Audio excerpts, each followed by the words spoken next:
For the core of this slingshot, I will be using a piece of cherry flooring that I had. I began by printing and cutting out the Axiom Champ design by Nathan Masters and tracing each half onto the piece of wood. Then I cut the two halves out using a bandsaw.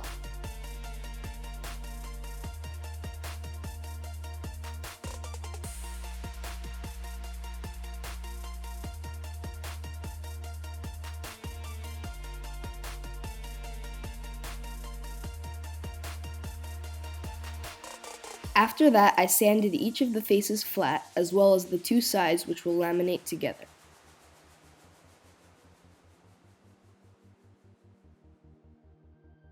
I then glued both halves together using wood glue.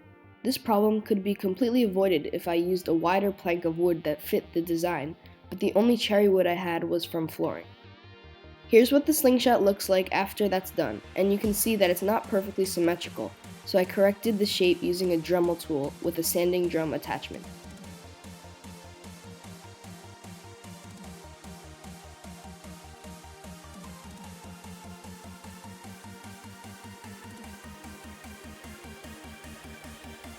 Then I used the belt sander to make sure each side of the slingshot was perfectly flat.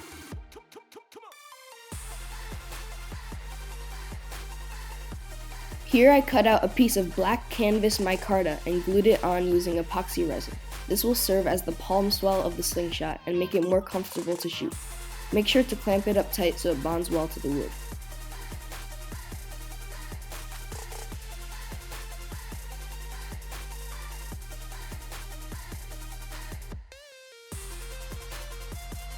This is how it looks after I've done some shaping to the palm swell.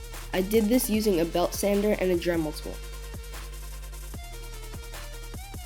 Now I decided to glue a piece of 1/4 inch or 6mm poplar wood to the back of the slingshot. This will create a nice contrast against the darker cherry as well as make the slingshot a little thicker. I glued it on using wood glue and then clamped it up to dry. Here's the frame when the poplar is evened out. This was easily done using a dremel tool.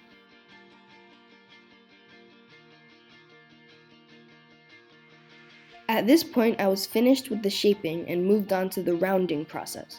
This could be done using rasps and files, but since this slingshot is flat on one side, it allowed me to use a router to round the edges.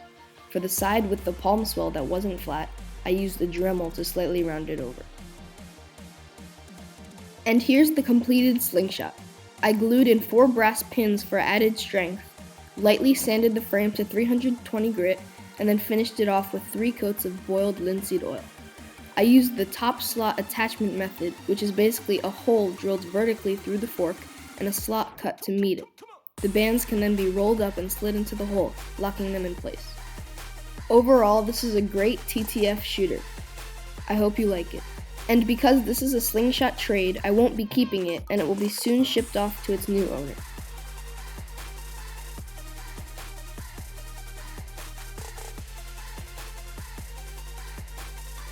Now let's do one quick shooting test using this new slingshot from about 10 meters away using 3/8 inch or 9.5mm steel balls.